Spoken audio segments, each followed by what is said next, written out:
So, you want to do more in your day. You keep on trying to shove in every single thing you possibly can and it's still not working. You keep on downloading the new time efficiency hacks and you still don't seem to be doing as much as you want to. I've got you, we're gonna solve this, and we will do it with lots of style and with a bit of aplomb.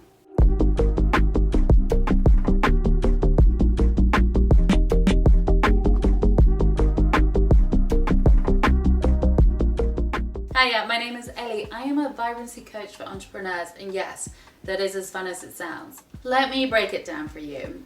You do not need another time efficiency hack. Do not get me wrong, I am not going to tell you have to cut everything and do less and not be so ambitious. Absolutely not. My clients and me, I am a very ambitious person. We want to do a lot with our days. We want to get a lot done. But I see this happening time and time and time again with entrepreneurs, and it is a pitfall that we all fall into, and it's the equation that we need to do more all the time. And the problem is that we are doing something wrong. So let me break that down for you.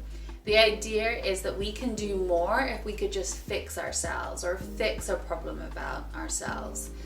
And that is one way to approach stuff. I have not seen it be particularly helpful. And let me break this down for you further. What I mean by this is when we think that the problem is we need to just get another time efficiency hack, the implied belief structure is that we are not doing enough. In order to get more done, we need to fix the thing that is wrong, i.e. us. If we could only, and this is where, and listen to when you make these kind of statements, if I just had 5 more minutes a day, if I had just had 4 more hours a day, if I could just get 10 more emails written every hour, then everything would be fine. Or I would just be so much more successful.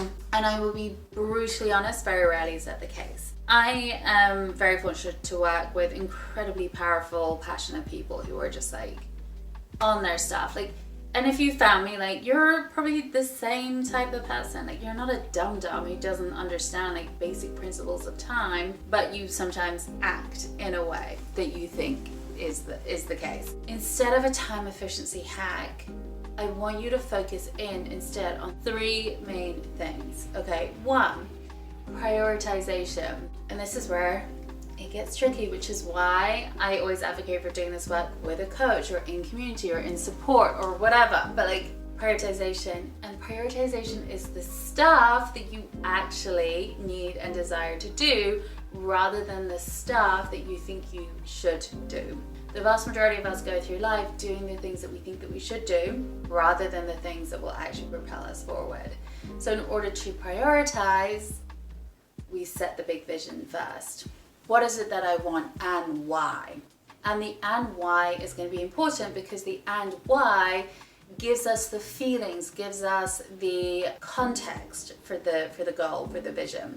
And why that is important is that often when we achieve that thing, it looks very different. Very rarely have I ever, and I have been a consultant for startups, I've been a CEO for HIYA, I have done so many business models I can't even tell you, and I have been incredibly successful, and very rarely have I ever seen a like for like of your business model and exactly where the income is going to come to where the income actually comes. And sure, if you're a huge big company, maybe it's different, but for the vast majority of us who are getting something off the ground for ourselves, the 2 things are often very different, and that's okay. We set the and why to our big vision so that we can build a better understanding of how we actually, what is it that we actually want, so that if it looks a little different, we still can understand and appreciate that it is actually what we want. And I know that's a little heady, but it does start to make sense. Set the big vision and prioritize. Number 2 that supports that is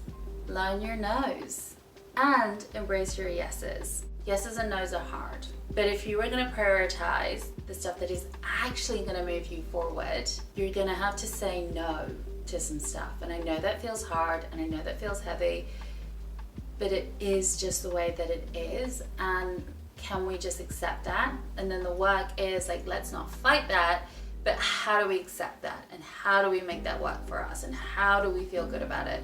That's the helpful questions to ask in that situation. We also need to get used to saying yes to stuff even when it scares us, because it almost always will.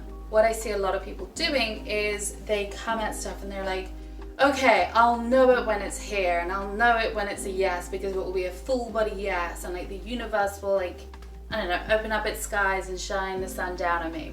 No. And then you'll just know. It will pop into your head and you will be like, yes, this is it. Very rarely is it that clear. Get comfortable with your no's and yeses. How you do that is you practice. You practice it feeling safe and okay for you to say no to something by starting off with something small.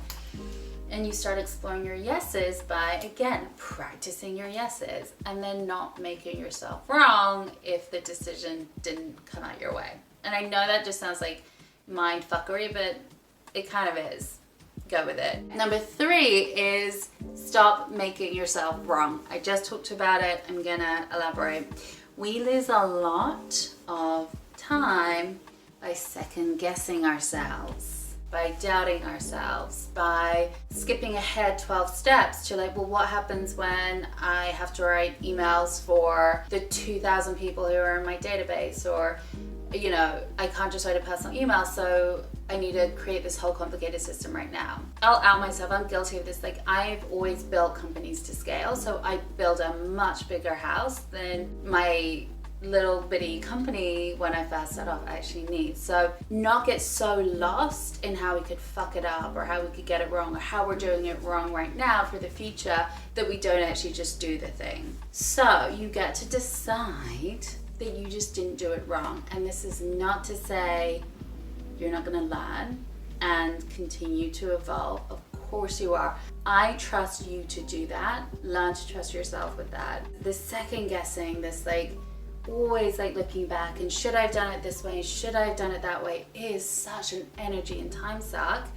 And so you don't need to be more efficient with your time. You can just honor your time more helpfully by doing the work that you need to do. No more time efficiency hacks.